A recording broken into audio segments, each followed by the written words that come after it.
Let's get started with Adobe Premiere Pro. If you haven't already downloaded it, you can get a free trial on Adobe's website or subscribe to the Adobe Creative Cloud. Now let's open up Premiere Pro and start a new project. First, you got this screen that pops up with that trippy artwork. That happens every time. Then you'll see this new project button up here. We're gonna click that and you're gonna be typing up here in the top left-hand corner. We're just gonna name the project First Video. The next thing I do is select the project's location. I'm gonna go down to choose location. I always work off of external hard drives. You can do this to your documents anywhere on your computer, but I'm gonna save it to my hard drive and I'm gonna go to First Video. So I've already made a folder here for my video and I always like to be very organized. And then I always like to make a folder within that titled Premiere.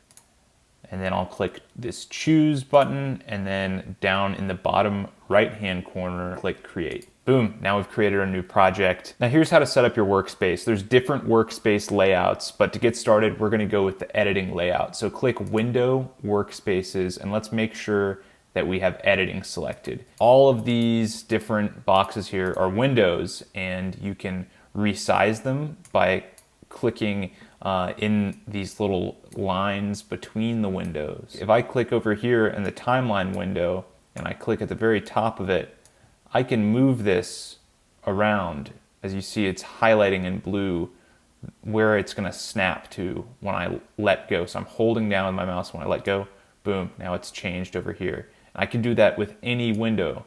I can move all of these around and rearrange this to be some super crazy layout. But if you've really messed things up, just go to Window, Workspaces, and then come down to Reset to Saved Layout. To import video clips, audio files, or images, you're gonna navigate to File and then click Import. You can select wherever your footage is located on your computer, click Import. There's actually a way that to me is faster to do this and that I always prefer, so I'll show you that right now. So I'm gonna select these three clips, delete them, click Delete. Open up a Finder window, pull up my hard drive where I have my footage.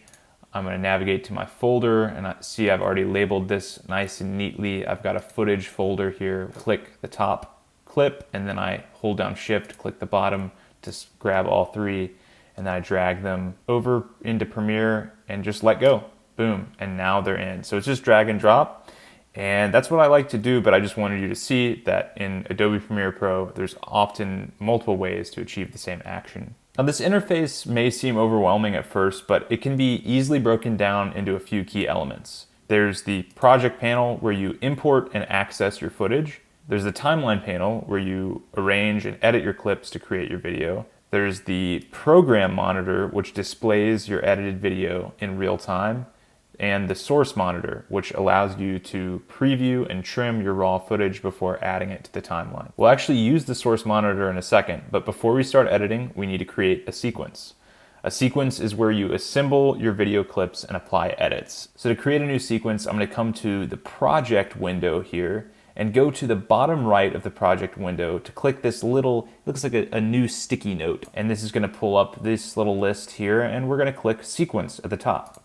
All right, now we can name our sequence and select our settings. I'm gonna name mine First Video Jackson's Cut. Then before we hit OK, we're gonna wanna select our settings for this. Really all you need to know right now is the difference between these settings are gonna be things like frame rate and the aspect ratio of your video, which is like portrait or square. You've got that for Instagram, but we're gonna go to HD 1080p and we're gonna select this first one, which is 23.976. That's really 24 frames per second. We're gonna hit OK. Now you'll notice down in the project window that you have a new item in here. This is the sequence that you just created. And I think it's worth mentioning that there's a few different ways to view your media in the project window. Right now it's set to icon view, which lets me see these clips really big. Then if you want to switch to list view, then you don't get to see the previews of the clips, the thumbnails. This can be good for navigating if you have a lot over here in your project window. But because we only have a few items, let's just keep it to icon view. Here's how to edit your media in the sequence. So you can drag your media onto the timeline here, into your sequence. Oh, and look, we're going to notice this here. This clip doesn't match the sequence settings. That's because this is a 4K resolution clip and this is a 1080p sequence. I want to keep this 1080p, so I'm going to click Keep Existing Settings. This is just a 4K video in a 1080p timeline. So we've dragged our footage into the sequence, and you can do this with one clip like I just did, or you can grab multiple clips by clicking on them and then dragging. But I'm actually going to undo all of this and show you my favorite way to put clips into the sequence, which is using the source monitor. So we're going to come over here to the project window. I'm going to double click on the clip. So double click on it. Now it's opened in the source monitor. And this is just allowing me to play through the clip over here and look at what I want out of it. So let's get it where Eddie's smiling here. And so I select, here's where I want the clip to start. I'm going to press I on my keyboard, and then I'm going to let the clip play. All right, right there, I'm going to hit O on the keyboard. That is I at the beginning for in, and I did O at the end for out. So that's an in and out point. And this is selected what I want out of the footage. Now I'm going to move my playhead to the beginning of the timeline. Then I'm going to hit the period key, and boom, it cuts it right in. Now, as I said, this is 4K footage that I've put into a 1080p timeline. If you want to fix that, you go over here into the same window where your source monitor is, and you click to this other tab. So it's just like a tab in a browser like Google Chrome or Safari. So you click on this other tab for effect controls, and make sure that you're back down here in the timeline that you've clicked on the clip. You might need to click it a second time, boom, down. That pulls up the effect controls for this clip. I'm just gonna go up here to motion.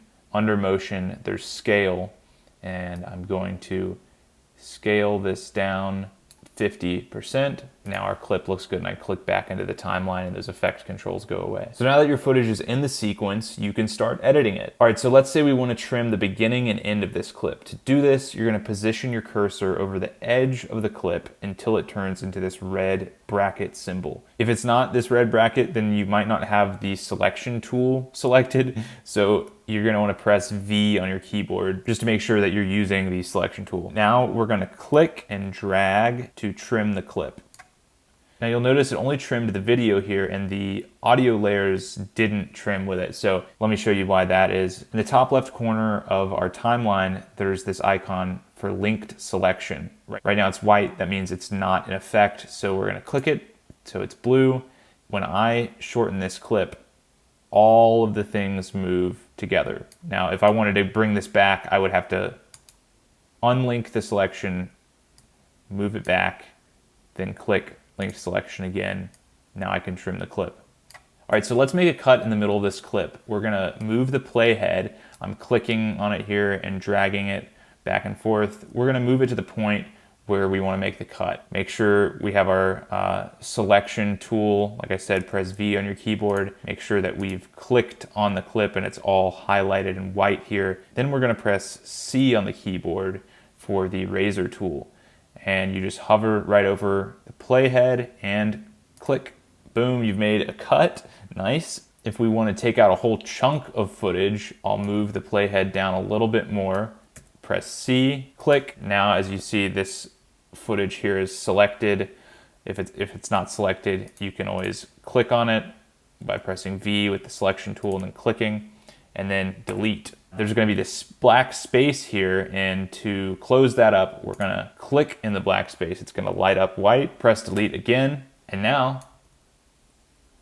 you've got a cut. Once again, there's always a faster way of doing things. I'm going to show you my method for doing something like that. So I'm going to Command Z and put all this back. The way that I would remove a chunk of footage is similar to how we use the source monitor. Press the I key, then I'm going to move the playhead forward. I'm going to press O for my out point. I'm going to press the apostrophe. Boom. That saves you a ton of steps right there. If you just want to make a cut in the middle of a clip, I'll show you my fast way. So let's say the clip isn't even selected, and then you press D on your keyboard.